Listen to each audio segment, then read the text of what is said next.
फोड़कर उसके अंदर का फल निकालकर उस फल को शिवलिंग पर चढ़ाकर 1 लोटा जल शंकर भगवान को समर्पित कर दिन होना चाहिए मंगलवार। कौन सा दिन होना चाहिए? जम के बोलो जरा, मंगलवार। समर्पित करो। उसके बाद में आप विवाह के लिए अगर समर्पित करे हैं तो विवाह में देरी नहीं होगी। व्यवसाय और व्यापार के लिए या नौकरी के लिए समर्पित करे हैं तो उसमें देरी नहीं होगी। एक पत्र में आया है, सुनिए, बड़ा सुंदर संवाद है। शिव महापुराण की कथा कहती है, मंगलवार को अगर शिव जी के मंदिर में, शंकर के मंदिर में जाकर 1 लोटा पानी चढ़ाया जाता है तो हमारे कार्य में उन्नति होती है।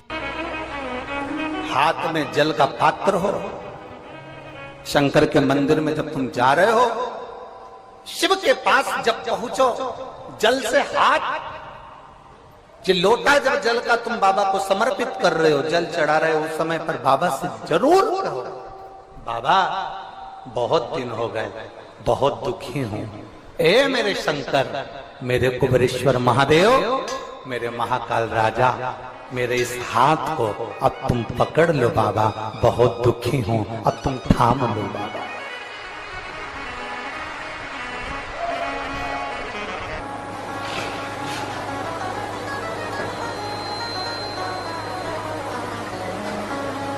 शिव महापुराण की कथा यहां तक कहती है कि यदि आप कोई मंत्र, साधना, व्रत, उपास कुछ भी नहीं जानते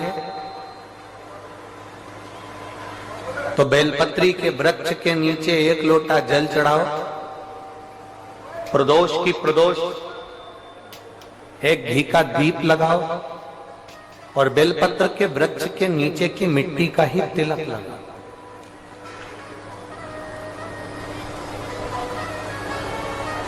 बेलपत्र के वृक्ष के नीचे की ही मिट्टी का तिलक। कथा हमको कहती है कि भगवान कभी भी सामग्री का भूखा नहीं रहा, भगवान भोलेनाथ भाव का भूखा रहा।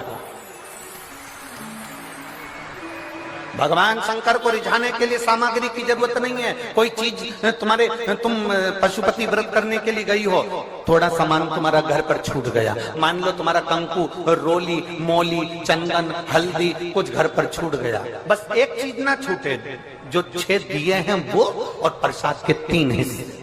जो प्रसाद तुम लेकर जा रहे हो उसके 3 हिस्से करने का सामान वो छूटना नहीं चाहिए। बाकी का तुम्हारी मोली घर पर छूट गई, रोली घर पर छूट गई, चंदन घर पर छूट गया, अगर कगर घर पर छूट गया, कपूर घर पर छूट गया, लोटा पानी का घर पर छूट गया, कोई सामान तुम्हारा घर पर छूट गया, चल जाएगा, बिल्कुल चलेगा। तुम उसमें चिंता मत करना कि मेरी थाली में ये नहीं। गणगौर की पूजन करने जाती हैं माताएं, इधर गणगौर होती है कि नहीं होती हमको नहीं मालूम।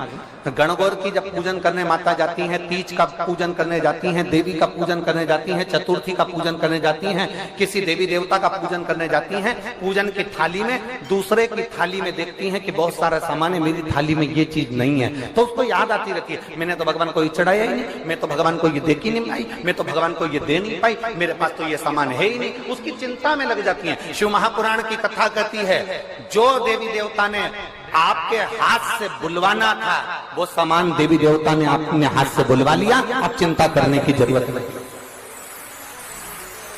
आप ये टेंशन मत लो कि मेरी थाली में ये नहीं है, मेरी थाली में ये है, ना ना, आप तो भगवान के भरोसे छोड़ दो कि तूने जो कहा मैं वो लेकर आ गया, तूने जो मुझे बुद्धि दी उस बुद्धि से मैं लेकर आ गई, तूने जो मुझे आज्ञा करी मैं वो लेकर पहुंच गई। अब मेरे पास में ये नहीं कि मैं ये भूल गई, मैं ये रह गया।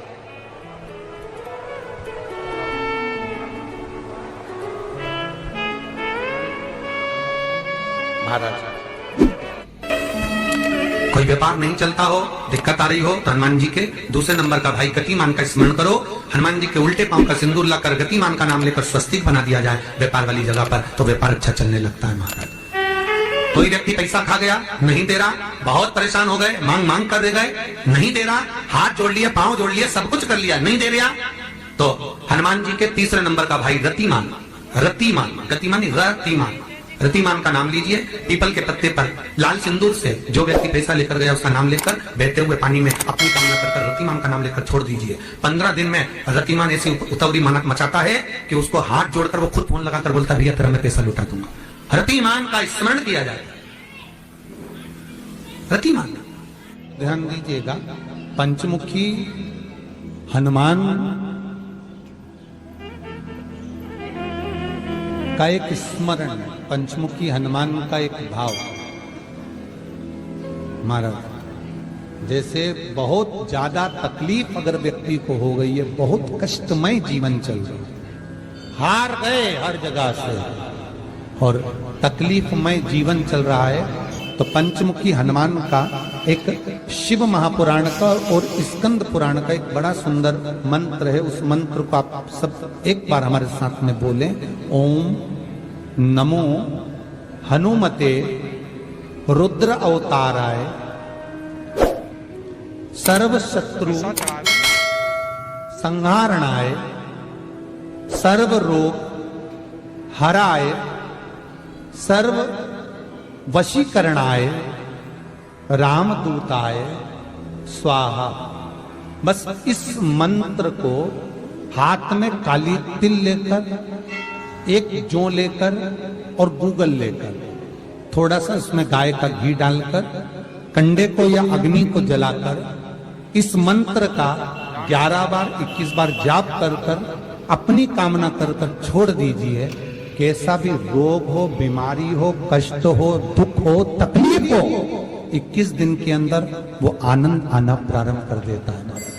इस मंत्र, स्कंद पुराण का, शिव महापुराण का यह मंत्र मूल पंचमुखी हनुमान सुख देंगे।